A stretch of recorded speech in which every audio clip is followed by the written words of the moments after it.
आणि आता महत्त्वाची बातमी येते ती बीडमधनं बातमी प्रशासनाच्या ढिसाळ कारभाराची आहे।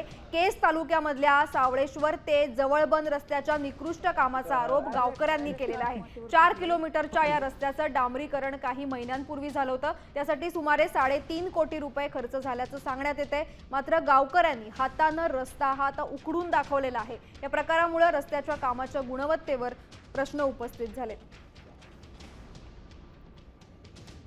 तर बीड मधली ही घटना आहे की आपण दृश्यांच्या माध्यमातून बघू शकतो। हा रस्ता या ग्रामस्थांनी अक्षरशः हाताने उकडता येतोय, इतक्या निकृष्ट काम इथे झालेलं आहे। रस्त्याच्या या कामासाठी 3.5 कोटींचा खर्च प्रशासनाने केलेला आहे।